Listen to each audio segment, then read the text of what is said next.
Well, what in the wide, wide world of sports is going on here? This is a Peavey 5150.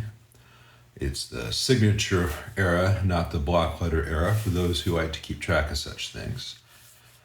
And when this amp came in, the problems I noticed were a very low distorted output and a lot of squealing if you adjusted the gain pot of the higher gain channel. Now that was because all the nuts on the pots were loose and the pots had flexed on the PCB.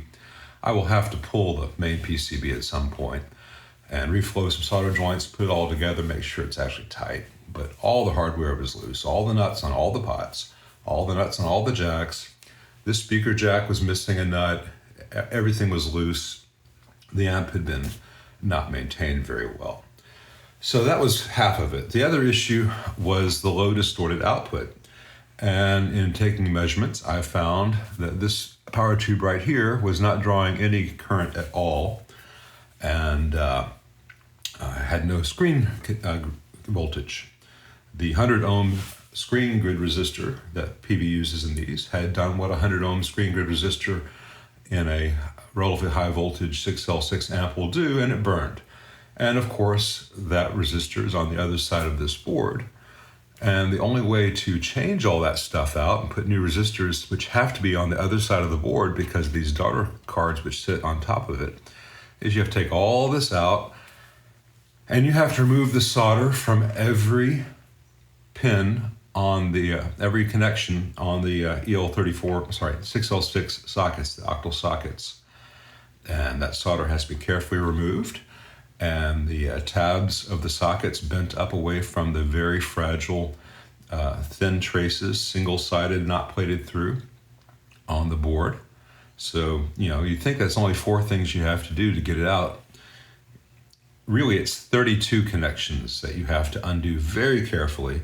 Remove the board, change out the components. I went with some 470 ohm 5 watt resistors. And I moved this electrolytic to the other side of the board away from the heat of the tubes, so when that electrolytic needs to be changed, it won't be a nightmare requiring total rebuilding. There's some other components on the other side of the board I would like to have brought over, but because of the way the traces run on this board, it wasn't really an option. Especially since a lot of those connections are right up against some of these quick connects. It's just not a very good layout.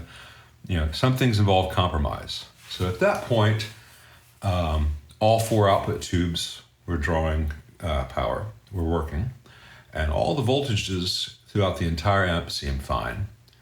And the output was still very low and distorted, and the negative feedback stuff, the presence and the resonance were not doing anything. So before I went chasing a whole lot of stuff that it could possibly be, I know it's not the output tubes, I swapped those out. I know it's not the preamp tubes, I swapped them all out. I know all the voltages are fine. What was really worrisome to me was the fact that the negative feedback controls had absolutely no effect on the sound. And if I measured the voltages on the plates of the phase inverter, I could hear it through the speaker, but it was like you'd get from like a 5 watt amp, not from a 100 watt amp. That should be a very loud, kind of startling sound when you measure voltage on the plate of a phase inverter of a healthy 5150. Same thing for if I measured the plate voltage or the grid of the octal sockets of the 6L6s. The output was just kind of, So it could be a lot of things. So because you can go down a lot of rabbit holes with this kind of stuff, I want to rule out the worst case scenario first. Those symptoms could be a lot of things. They could also be a bad output transformer. Now, on all the forums, people are like, oh, it's your transformer, it's your transformer. It's very rarely a transformer, but sometimes it is. And I just want to rule that out. I don't want to chase a bad resistor somewhere or a transistor that's not functioning correctly. They all seem to be, if it's an output transformer, because it took me 5 minutes to hook up this test transformer. I've got a Haybor 50 watt Marshall output transformer temporarily connected in. I've got to run a wire from its ground to the jack that I'm using, and then hook it up. I only have two 6L6s in place since I'm using a 50 watt output transformer. So I have the 8 ohm tap in place. It won't be as loud as a healthy 5150 with 50 watt transformer. It won't be the perfect amount of negative feedback, but if this one's got a bad stock output transformer, it will be much, much louder with this 50 watt test transformer. So let me connect a ground wire from this board to my jack so that the negative feedback has a reference, and then we'll fire it up. All right, the moment of truth. Now, I may be powering this off immediately after taking it out of standby because I follow the Peavey schematic and I followed the wiring diagram from Haybor, but it's very possible that I need to reverse the red and white wires from the primaries to the output tubes. If we have a horrible squeal, that's the case. If it's a loud, horrible squeal, we're making good progress. I power it on. I've got my light bulb limiter in place just in case anything's dramatically wrong. And this is a test pair of 6L6s. I've got the ones that came with the amp to the side because it's possible that they also have a problem. When you have layered problems like this, you had a dead screen grid resistor, the output's going to be low and distorted. I want to rule out a bad output transformer. So that could be causing output to be low and distorted. All that gets fixed. It could still have a bad tube from the one that was being run without a screen grid connection. It's going to make the others have been running a little bit hotter. Moment of truth, taking out a standby.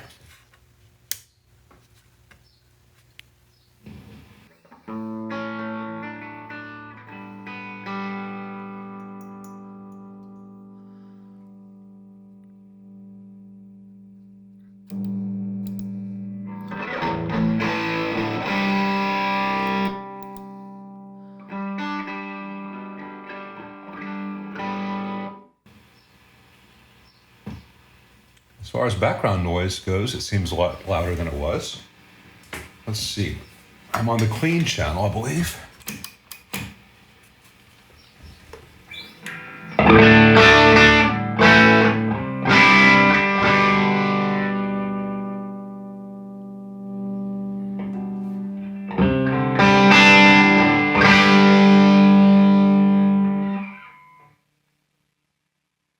I guessed correctly. Well, I didn't really guess. I was following the schematic and the wiring diagram, but it's nice to know that Peavey was following Marshall's convention and all that. I'm gonna take the current limiter off because it can affect the relay switching in these amps. And we will test the dreaded channel 2.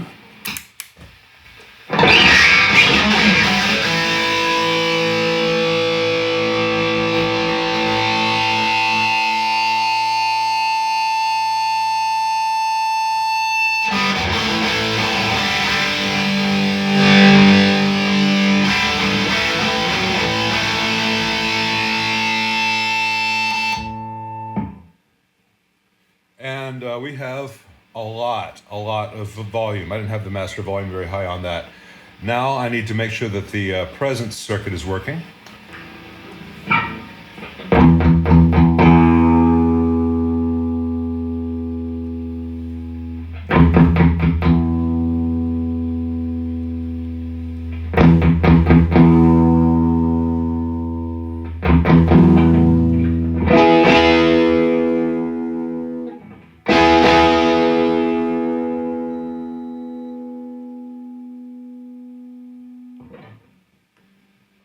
All right, resonance and presence are working. Now, the noise floor is still quite high.